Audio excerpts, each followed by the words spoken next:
This young man was one of the most impressive humans I've ever met in my life. He knew his job. He was motivated. He was enthusiastic. And my team around me does impress me. But for a stranger to sit there, and he made me feel like he was listening. And, you know, and a huge shout out to my boy, Rob Gill. It was like level 5 listening. If I said, hey, I don't like this wine, he made a suggestion. If he didn't like this, he made a suggestion. And yes, it was his job. But a lot of people, he cared about it. And the level that he delivered at was a passion that you could feel in every word. If you put everything you have into this life, because you only get one, and you say, you know what? When I turn that in and I take those shoes off for the last time, I want to know that I played the best game of my life. And that at halftime, I made adjustments, and that 2-minute drill went off. And I want people to be around me to say, you know what? He did it.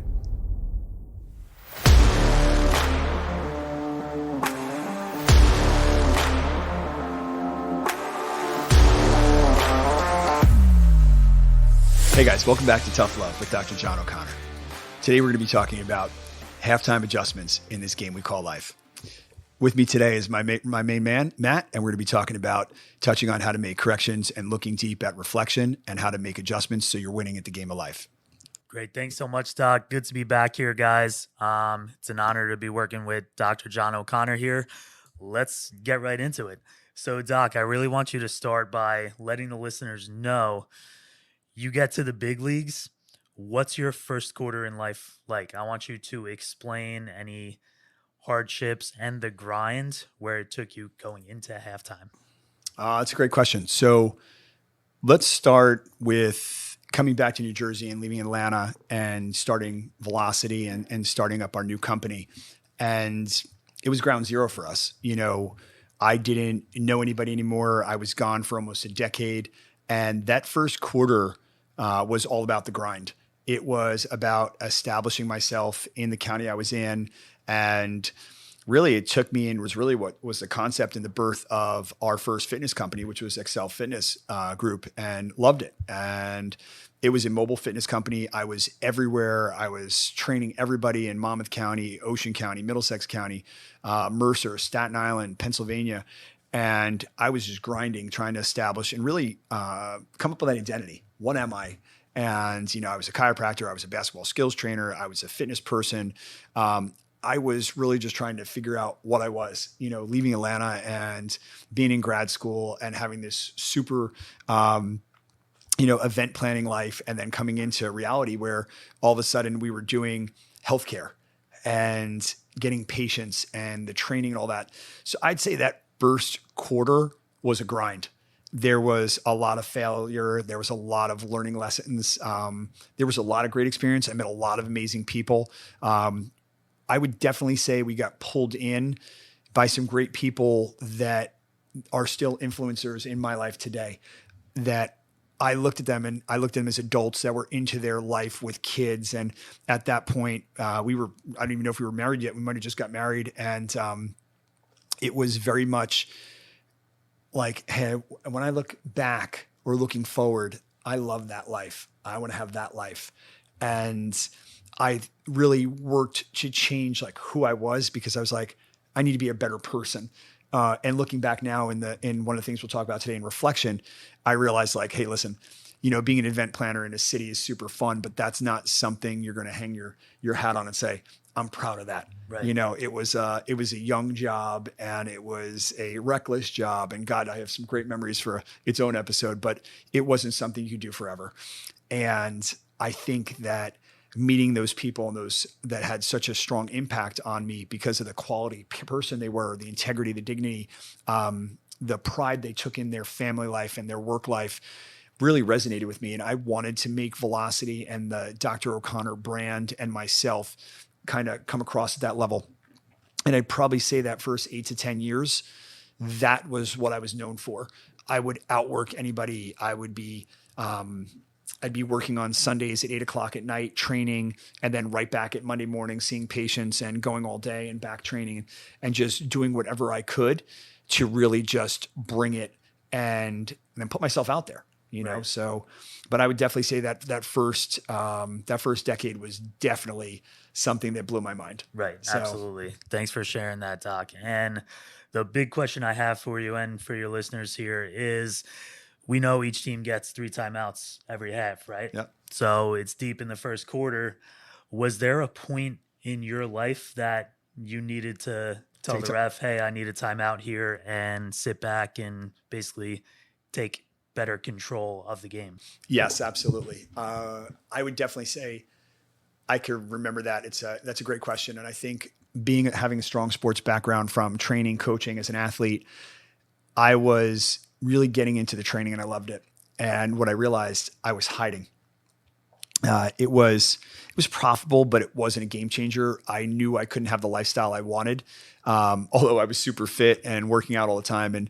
And I always chuckled and would tell my kids and friends and family and Jessica that I kind of had that Peter Pan effect, right? I was, hustling these kids with workouts and doing every rep with them and working out all day, but it was leaving me empty at night and it was leaving my bank account empty. We were struggling and I had to make a decision. And that timeout was that I needed to focus on velocity.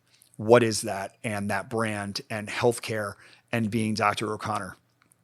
And I took a step back. I let go of a major account I had that I was training, 7 days a week there. And probably looking back, if I was there 30 hours a week, I was probably training 15 hours and hiding 15 hours, working out and doing those kind of things. And almost like a bachelor mentality, if you will, and not taking that ownership that I wanted to be the entrepreneur that I'm evolving into to this day and saying, hey, you know what, you can have that, but it's about balance. And I need to level up. And I believe we were actually attending a continuing education seminar. And I'm going to say it was probably about 18 years ago. I think my son was either just born or about to be born. And I realized that I wanted to be a dad that could provide. I wanted to be a husband that could provide. I wanted to be a man of influence that could help people, help my family, help my parents, and step in and know that not only did I arrive, I could do great things. I could give back. And at that point, I couldn't really formulate how to get that done.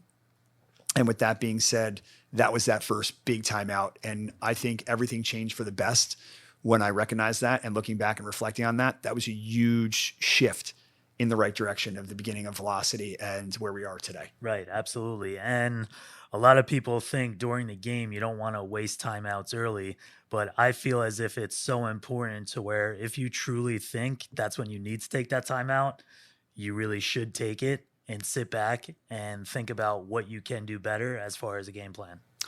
I've been blessed, balancing the amount of rehab work that we do and the chiropractic and the recovery and the training.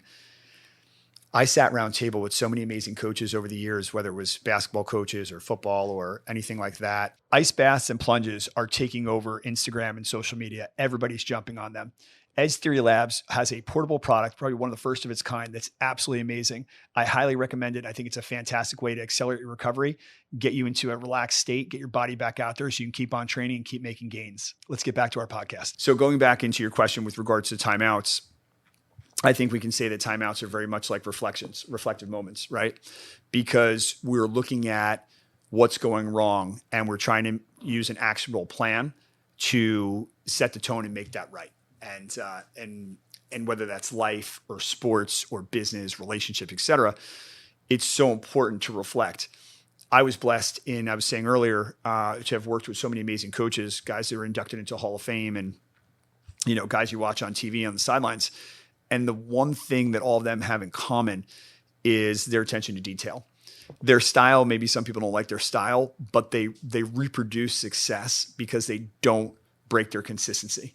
And for me, like growing up, like watching sports, whether it was watching the New York Giants and they always ran the ball. And if you hated that, it was painfully boring.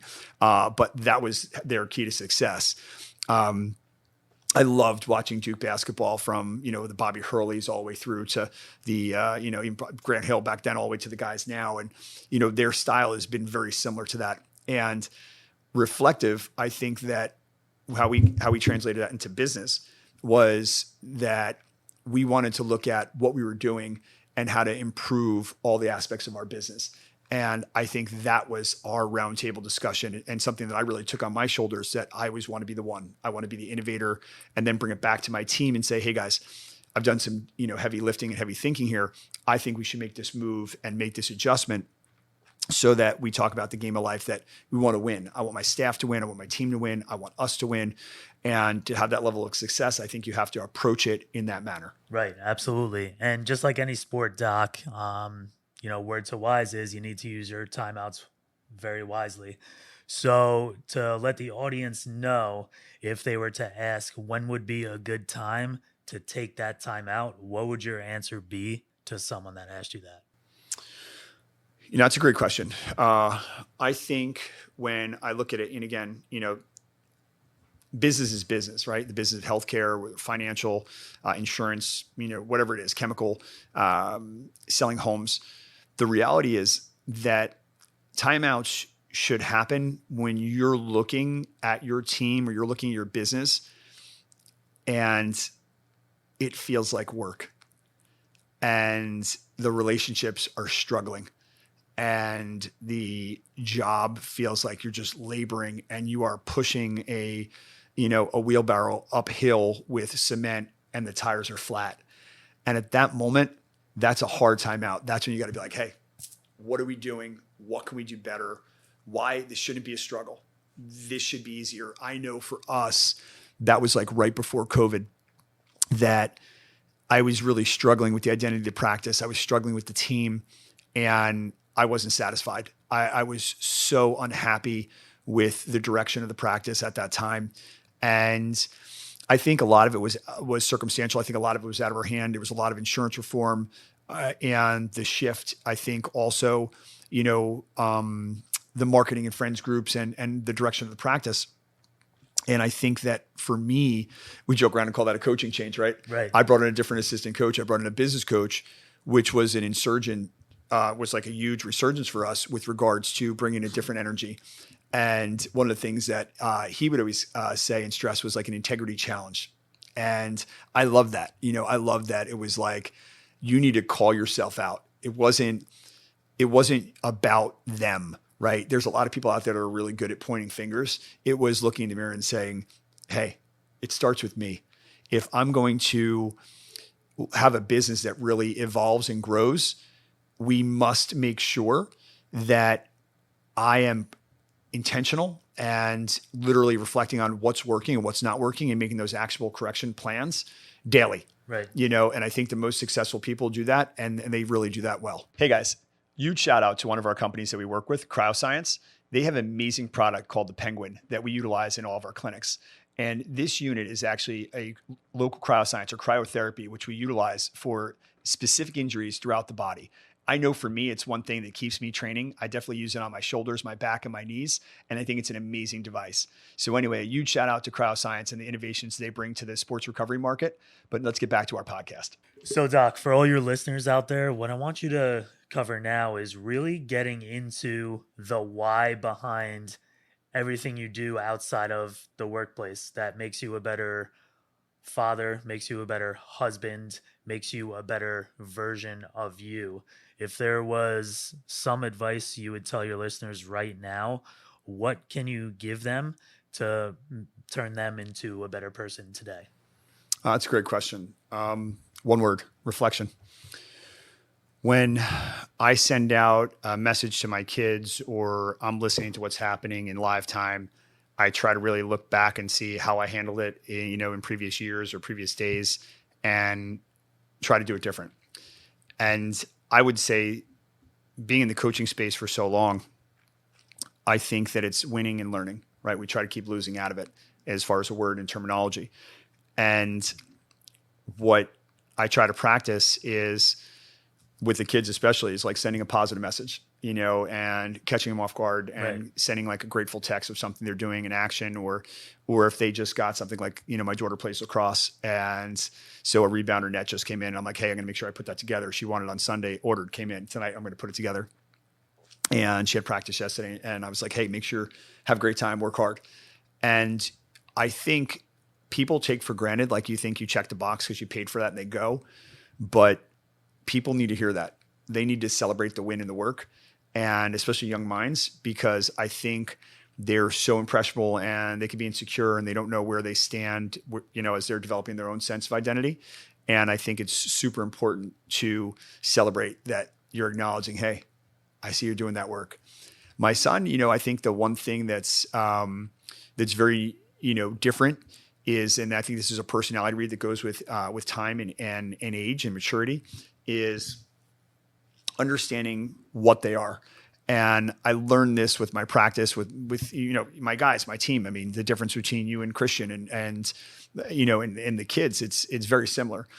You have to be able to read and work personalities. And I think with any great coach, and this whole theme today on this podcast is about coaching, is parenting is coaching, and it doesn't come with a playbook. And you're not picking your draft picks. These are your children, and you want to try to make them into the all-star, the best all-star they can be. And I think what resonates with my son is little mini celebrations.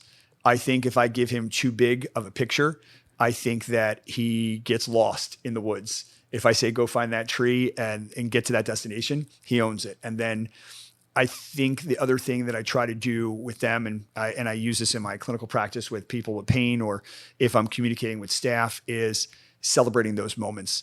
And when they're winning and they can feel like, hey, you notice that? Yeah, that's important.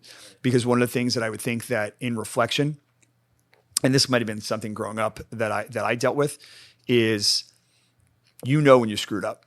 I think it's important to hear it, but get past it quick. Like give them the, hey, you rode for 3 today, but what'd you learn? And as opposed to harping on it, they already know they rode for 3. Right. You don't need to sit on it for a half hour. There's always something positive and drive that into the ground. Yeah. And I think baseball, which is one of the most hardest, one of the most difficult sports of hitting a baseball that's out there, and you hear people talk about it all the time, other than golf, that I think that's a challenge. And I think one of the things that I try to do, and I think it resonates across all my businesses, is, hey, let's do it one more time.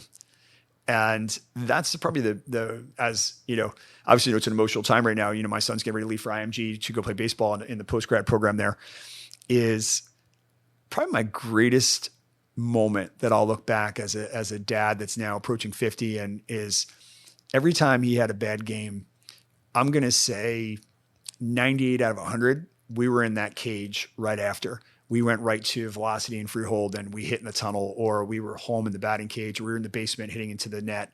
We were doing soft toss in the front yard. And when people always say, why do you push him? If somebody's going 98 out of 100 times to want to be better, they're pushing themselves. Right. I'm just giving him the tools he needs to be successful. And I think that's something that the listeners to know is like, hey, listen, you might not be the best at something, but if you keep going to it, whether it's your golf swing or your tennis or your pickleball or dancing, that's you, right? And push yourself. And if you're blessed to have wonderful people get behind you that want to see you be the best version of you, that's where gratitude comes in. And in young kids, they may not learn that. That comes with wisdom and reflection, and that'll come down the road. But I think that's one thing that I'm thankful for in the reflection time of all the employees and staff and patients that I've got to work with, that I would say, bringing a lot of that home and the failures and the accomplishments that we've had in clinical practice is being able to celebrate that somebody that wants to be better. And for the kids, the family life, I think that's important. And when you can push them to be better and then put the tools in place to do so, I think that's something that I take pride in as a person, to say, I'm definitely a person that wants everybody to max out, and I want them to have and maximize their potential and be the best version of themselves. And whatever I can do to get them there, if it's just something is just shaking their hand and giving them a pat on the back or saying, hey, you got this, then I'm fine with that role. Exactly. Doc, you nailed it. I want to basically revert back to when you were talking about your daughter with lacrosse having wins and losses. You're one who's big with the small wins, and along with the small wins come small losses as well. So what's your advice to all your listeners out there that are, have really no hope? They could be in pain or just not really winning at life, but one little positive thing pops up, but they're still not confident about it. As a small win, what would your advice be to them to say, keep going, you'll be okay? You know what? I love that. To go back to my daughter, I have to say Dakota's absolutely amazing. She's a hard worker. She's a great friend. She's a great human. She had to go on a medication that kind of changed her whole outlook on sports. And she actually, on her own decision, chose not to try out this past year for lacrosse. And once the medicine went away and she was getting her health back and feeling great, she could easily quit. And, and that comes to people that could quit on their body, quit on their health, quit on their family, quit on themselves. And there she was saying, "Hey, Mom, hey, Dad, register me for a lacrosse camp. I'm going to play." And I saw her shoot out the front door running. And I'm like, "Hey, you know what? That's being self-driven. That's impressive. That is what I want to see out of her." And that's something that I feel like so many people have to do, that deep inner search to say, hey, if I want this, not everybody is going to be gifted and be born a LeBron James or a Michael Jordan. And as great as they are, they're not only just great, their attention to the details and those little details is what makes them the GOATs, right? The greatest of all time. Right. And the same thing with a Kobe.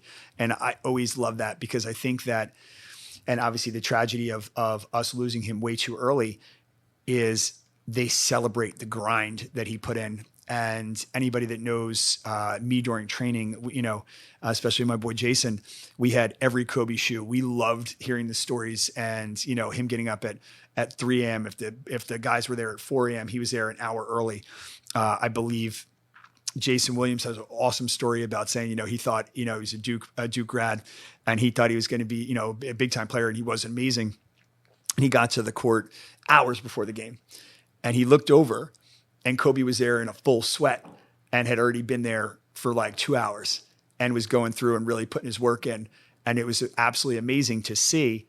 And I thought it was something that, could resonate with the kids and say, hey, listen, if you want to be great, this is what it takes. Right. And, whatever your version of great is. Hey guys, when we're talking about biohacking and cheat codes, look no further than PEMF Technology. Pulse PEMF Technology, based out of Georgia, has an amazing science and research team behind their product development. If you're looking for more information, reach out to them or reach out to me, and I'll get you guys set up with them for your recovery, for anything from a bone bruise to back pain, or just looking to feel better, looking to sleep better. PEMF Technology is absolutely amazing. Check them out. So, Doc, getting back into it here, as far as distractions go, just like if one of our teammates fall down, get hit hard, and they're injured on the field, that's a huge distraction to everybody, let alone in their lives. So if there comes a obstacle or distraction in your life, in business or personal, what is your coachable moment on how to properly handle that mentally and move on from it? That's a great question. And I would say this, I'm going to bring that into my clinical practice. 20 years in and, 15 plus thousand patients, one of the biggest things is I always go back to my foundation.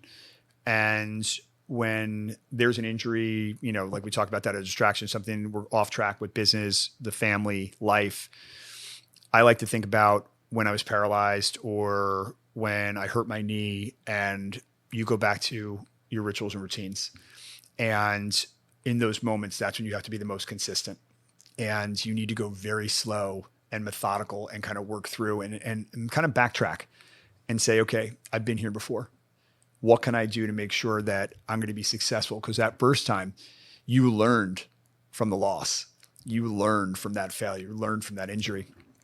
And, adversity, I'm no stranger to it, right? So whether it was being paralyzed or fracturing my skull or, the knee surgery, I would say that what I learned and the wisdom that I got from that, and I try to resonate that to, the audience and my patients, is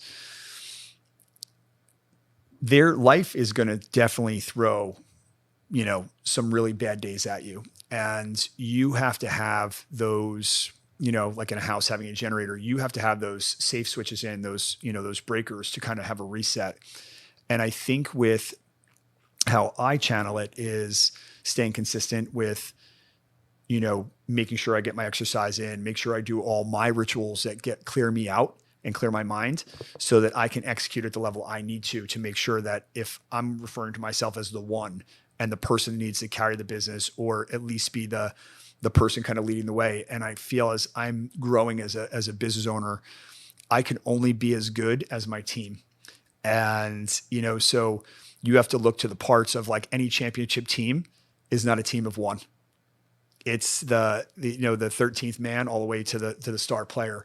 And I think that that's the one thing that I would say that from my losses, and whether that's injury, adversity, is to say, okay, look, I can't do this by myself. I'm going to need my team. And the more I stay away from the micromanaging of whoever it is, whether it's the family life or it's, it's work or personal, I find that when you give somebody the responsibility to act and tell them the importance of it, when they execute, now they have that ownership and they feel like, hey, I helped the business. I helped him. I helped myself win. And I think that's probably the greatest lesson that I've learned. And something, you're always learning. And I think that's the great thing about our modern era of like the podcast world is like, there's so much knowledge to be acquired by amazing people out there. And I heard on a podcast the other day, it was this doctor that was over 100 years old saying, I found my voice in my 8th or 9th decade. And it's the truth. And it's like wisdom comes with living a life. And a life well lived is one that's going to have, trials and wins and losses and all these things that are going to build us up. And whether it's the loss of a family member or a business failure or a divorce, a separation, or just something like the other day at work when we had a catastrophe of the flood in the ceiling and the ceiling came down, right? But you realize, you laugh at it. And when you have a plan and you have a good team and everybody's moving towards a positive direction and a solution, that's where great things happen in life. I would say that probably the biggest thing, and to the point your question was, today was like a pretty magical moment. I had a patient that's been with me for years, former Division I runner, took a really bad injury. And I've been working with him for years. And I consider at this point like a mentor, not only my healthcare provider to him, but a mentor. And he's a great kid. And once he realizes how great he is, that I think he's kind of one of those people that I used to be, where you think about the one loss versus the 98 wins, right? And you kind of really sit on that. And when I saw his mom, she said, I was so happy to see that he had a list of all the things he wanted to accomplish, and it's that's going to keep you on your path to success. It's exactly that's going to keep you to elevate when you have that bad day and you go, oh, there it is. I'm back in. Right. And because listen, again, the winter is going to come. The rainy days are going to come. The flat tire is going to come. What are you going to do? There's a reason why there's a spare in your car. There's a reason why there's umbrellas, right? You have to weather the storm. And I think by having those actionable plans and staying consistent, and I think, one of the things that's going to happen, like I hear people preaching, and I don't want to steal other people's words, but I'm always been an abbreviation guy. So I think it's R&R, right? For us, it's going to be rituals and routines. Yeah. And for me, it's like, I'm always like, well, if I stick to my rituals and routines, I always win the day. And today I chuckled when I stepped onto the court when we got to work today, and one of the kids was taking shots, and I laughed, and he looked and said, oh, you used to play basketball? I said, yeah, maybe. I was on the court once or twice. Times. And he threw the ball, and I think I was about 35 feet out and went straight to the net. And he's like, wow. And I laughed, and I was saying to myself, today's going to be a great day. And, trust me, if I missed, I would have stayed there until it went in, but it was nice to hit the first shot. But that's life. If I didn't take that shot and I didn't have that mindset that it was going in, I probably would have missed. Right. And I think that's a huge lesson in life, is that you have to look at it like it's going in. You have to look at it like you're winning. And I think when you take that approach to relationships, you take that approach to business, you take that approach to yourself, then I think winning becomes the byproduct. And I think that mindset of, okay, hey, this happened. What are we going to do? And I think you look at the Super Bowl and, you look at sports, you look at anything, you look at your own personal life, everything's so readily available. You look at like Patrick Mahomes, he goes down right before the Super Bowl, and, all my friends that are, sports bookie people on fantasy and whatnot, were having a panic. And I was laughing. I was like, this guy's a winner. And, sure enough, he shows up for the Super Bowl, and this guy's like Superman.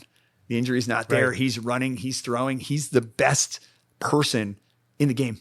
Right. And that didn't start with just the body's amazing, and the body's a doctor. The body wants to heal. But that was a mindset. Right. And I guarantee his R&R, his rituals and routines were, I'm going to show up. And when I get there, I'm going to be the best goddamn player that's out Yeah. there. And you know what? He was. Yeah. So yeah, I think that was a great question. So what else you got for me? Absolutely. And going off of just the name of the podcast alone, Doc, tough love, right? So there's people out there that don't really have the confidence, and it's really hard to tell somebody to their face to say, be better. If you know, or if they know they can do better, but they're currently not being the best they can be, what would your advice be, or how would you talk to them about be better or do better? So, it's funny. Tough love is something that I resonate with because I feel like that's something I kind of learned from my dad. And, he was very strict in a very stoic, kind of quiet manner. And what I learned, obviously, delivering patient care, I don't know if I could deliver it quite that way, but I definitely find myself when patients are going backwards or they feel like they're going backwards, or athletes weren't feeling like in the performance world weren't making the gains they wanted to. I said, well, we got to look at the accountability mirror. We got to look in the mirror here. And what are you doing? Are you doing too much? Are you not doing enough? And tough love is about sitting in, listening to their answer and saying, heard, I understand what you're saying, but if you really want to be great, maybe you got to not eat that bad food, or maybe party 2 nights less a week, or you got to work a little harder. Are you hitting all the spots with your trainers? Are you making all those things? Are you doing all the exercises? And when they look back at you, it's amazing. You can see that eyes and you make that connection. And when they say, yes, they are, most time those outcomes match that answer. Right. And when they look at you and you can feel like a little bit of a tear or that emotion that they feel like, wow, I'm just not getting it done. Well, that's what tough love is all about. I think the most important people in your life aren't going to sugarcoat it. They're going to tell you, hey, Matt, you know what? I see greatness in you. I need you to see it in you. Right. And if you really want to, and if you want to achieve it, I'm right here with you every step of the way. But you got to understand one thing, it's not going to be an easy road, and you're going to hit some hardships. You're going to hit some losses. And the reality is you got to learn from them. You got to come back. You got to dig in and say, hey, I want this more. And that loss right there gave me a taste in my mouth I never want to taste again. Right. And I'm going to go so hard. And whether that's an injury, whether that's, a loss of a job, loss of a spouse, loss of anything, you have to then prioritize what you want more. And then remember, like, what did you learn from that? Like, I know when I take a loss in anything, I always say, all right, let me burn that in my head because I never want to feel that way again. Right. And that's, teamwork makes the dream work, like anything else in life, business. And fueling off of what you just said, Doc, with that is it takes a team. It's never just one person. So if somebody's down, you're always there to pick them up. And a coachable moment is watching you, how you work with patients and just people outside of your practice, how you talk to them, how you handle their situation. They could be down in the dumps for something so simple, but they don't realize there's still a whole second half of life to play. 100%. I have made such an effort with all of the coaching books and if you want to call it the genre of self-help, and trying to use that psychology and how I communicate with people, because I think when you look at people like John Maxwell and all these amazing communication experts that are out there on the platform, I think that you have to take that time to send somebody a compliment and pay them that constructive feedback. And when you do that, it's amazing how when they see you, you're always so attentive and they're always like, wow, you're always on, you're always doing something new. It's an effort. It is an effort that I make a mental thought process, and I'm coming for it. I want to be better every single day. And if that means from communication to noticing something, if there's 3 people at the front desk and I walk in and I miss it, in my head, I literally said, oh, I only said hi to Kristen. Let me go back and say hi to both of them. Because to me, what if the other 2 were upset? Like, why is that person only important? And it's, it always comes down back to that one business coach that really made an impact on me. The little things make the big things happen. And something as a hello, or asking somebody if they want a drink, or asking somebody, hey, how are you doing? And stop, like, you're super busy. And I love doing that. That's something that I try to practice every day, that I'll be rushing around and I'm at 10,000 steps by 12 o'clock and I'm laughing and I go, and I'm not a jogger. And I'll literally stop and say, hey, how you doing? How's everything going? And it is amazing to see when someone's like, takes a deep breath and you catch them off guard and they're like, wow, he's busy and he's taking a second. Absolutely. and if they're having a bad day and you offer them a protein shake or a bar, or, for me, one of the funniest things over the years, whether it was training or, at the clinics, I'm a pizza guy. You wouldn't know it by, how skinny I am. But, if we're having a bad day, I'm like, hey, order them up. Pizza for everybody. Pizza makes everybody and happy. my mom would always chuckle and say, food is love, and it's the truth. It's like you bring it in, everybody's smiling, it brings you back to like being in school, being, just being carefree. Right. But, the bigger message is not that. It's about finding that common ground to say, hey, listen, we're all human. We're going to have great days and bad days. And the reality is if we kind of bond together and say, hey, listen, halftime's time, like just like a game, halftime's time to make corrections, make adjustments. And for us, if we're having a pizza, I'd say, let's make an adjustment. What we do today? What can we celebrate? Right. What do we win? What do we lose? And then if we did make a loss, how can we make it better for tomorrow so we don't do that again? Right. So no, that's great, Doc. And, really to sum it up, say we're at the 2-minute warning. What would your biggest message be to your listeners right now on how to handle the clock running out with 0 timeouts in the first half? How would you have them reflect or be thankful, be grateful for their family members, their mom and dad, their grandparents? How would you want them to speak out loud and express their gratitude towards everybody around them? That's a great question. I mean, today's episode, again, family, and I don't care whether it's workplace family or your actual nuclear family, gratitude is critical. And I think one of the things that you see and you hear so often in conversation, whether it's, with patients or interacting with friends and family or acquaintances or, work staff, work members, or your employers, is appreciation, right? Being recognized for your accomplishments, being recognized for your improvements, your self-improvement.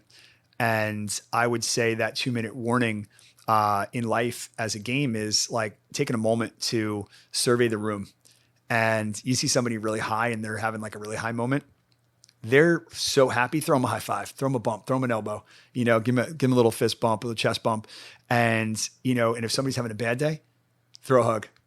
It is amazing what human touch, as a chiropractor and however many thousands and hundreds of thousands of adjustments, but human touch goes so far. A handshake, a hug, when you do that, it's a game changer for those people. When I see somebody celebrating, like especially with the, the recent start of the podcast, I ran into somebody and they sent a message, and I hadn't seen him since high school, and it hit me hard.